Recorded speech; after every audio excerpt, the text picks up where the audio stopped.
নমস্কার বন্ধুরা, কেমন আছেন সবাই? আজকে এই যাচ্ছি আমরা বর্ধমানের 2-3টা মন্দির ঘুরবো, তো সেই জায়গাতে। তো এখানে আমরা স্টেশনে বসে আছি। প্রথমে চিন্তা করেছিলাম যে আমরা কলকাতার গঙ্গাতে যাব, কিন্তু ট্রেন এত দেরি করে দিল যে আমরা ডিসিশন চেঞ্জ করে চিন্তা করে লাস্টে আমরা বর্ধমানের উদ্দেশ্যে রওনা দিলাম। লোকাল ট্রেনে চেপে গেলাম, অনেক দেরিতে ট্রেন এলো। তারপরে আমরা বর্ধমানের স্টেশনে নেমে গেছি। এই দেখুন, তো এখান থেকে টোটোকে জিজ্ঞেস করলাম যে এখানে কী দেখার আছে। তো প্রথমে আমাদেরকে সর্বমঙ্গলা মন্দির নিয়ে গেল। তো আমরা হোটেলে খাবার খেয়ে নিয়েছিলাম, তো ওখানে গিয়ে দেখছি যে এখানে খাবারের ব্যবস্থা আছে। এখানে রোজ প্রসাদ খাওয়ায় পয়সা দিয়ে, কুপন কেটে নিতে হয় আর কুপনে রোজ প্রসাদ খাওয়ায়। তো আমরা সর্বমঙ্গলা মন্দিরে পৌঁছে খানিকটা ঘুরে নিলাম চারিদিকটা, তারপরে এক জায়গাতে বসে গেলাম। আর এখানে তখন প্রসাদ খাওয়াচ্ছিল, আমরা খানিকটা প্রসাদ পেলাম আর কি, মানে আমরা কুপন কাটিনি, তো আমাদেরকে এমনিতেই প্রসাদ দিয়েছিল। একটু আমরা খেলাম, কারণ আমাদের পেট এমনিতেই ভর্তি ছিল, তো কুপন কেটে খাওয়ার মতন আর হলো না। তো আমরা ঠিক করেছি আবার অন্য সময় একবার আসবো। এই দেখুন, এই প্রসাদটা আমাদেরকে দিয়েছে, খুব ভালো ব্যবস্থা আছে এখানে। মানে এখানে যদি কেউ আসে তো প্রসাদ একবার খেয়ে যেতে পারবে, কারণ এখানের ব্যবস্থা খুব ভালো দেখলাম। এটা আমরা জানতাম না, তো আমরা ভাবছি আরেকবার আসবো এখানে প্রসাদ খেতে। মানে অনেক কিছু করা আছে খাবারে। আর এই দেখুন, এইটা আমরা চলে গেলাম পরে মানে 108 শিব মন্দির। 108 শিব মন্দিরটা আমরা ওই টোটোওয়ালাকে জিজ্ঞেস করেই এখানে এলাম। স্টেশন থেকে 108 শিব মন্দির 20 টাকা ভাড়া টোটোতে, আবার সর্বমঙ্গলা মন্দিরও 20 টাকা ভাড়া। আর যদি সর্বমঙ্গলা মন্দির থেকে এখানে আসি তাহলে 40 টাকা ভাড়া। তো আমরা 40 টাকা ভাড়াতে এখানে চলে এলাম। এই দেখুন মন্দিরে, এত সুন্দর মন্দিরটা, মানে মুগ্ধ হয়ে গেলাম দেখে। এই দেখুন, এই রকম শিব ঠাকুর প্রত্যেকটা মন্দিরে করা আছে, ছোট ছোট শিব ঠাকুর। আর 108 মন্দির করা আছে, পরপর মন্দির, ছোট ছোট মন্দির চলে গেছে।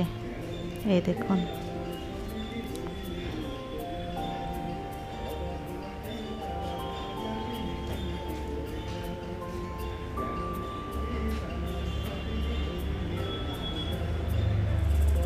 আর এখানে মাঝে একটা ছোট্ট মতন ঝিলের মতন রয়েছে, আর চারিদিকে গাছ।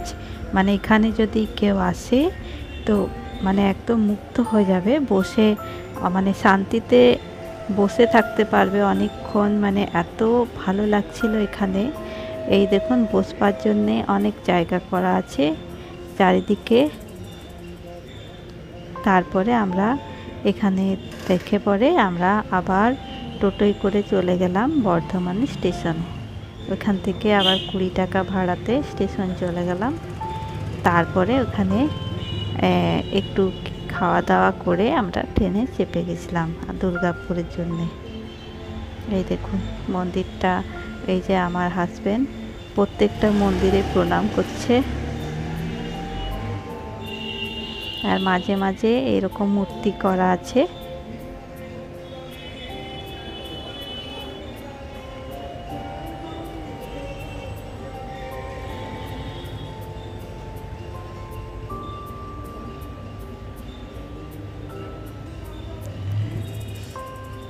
এটা আমরা কিছুদিন আগে গেছিলাম, তো ভিডিওটা পোস্ট করা হয়নি, তো আবার সেই ভিডিওটা আমি পোস্ট করছি।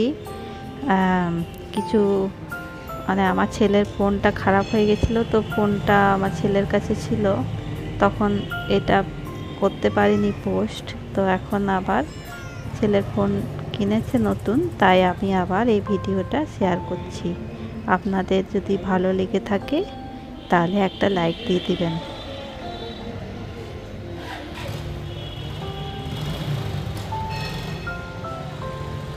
এই দেখুন, এটা হচ্ছে ঝিলটা মাঝে।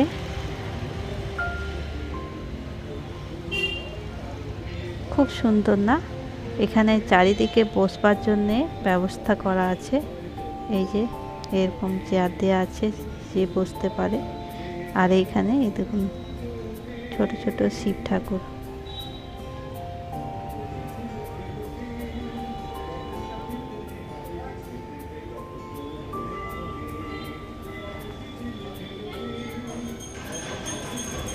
আর এখানে পুরোহিত পুজো করছিল, সবাই পুজো দিচ্ছিল একটা শিবকে।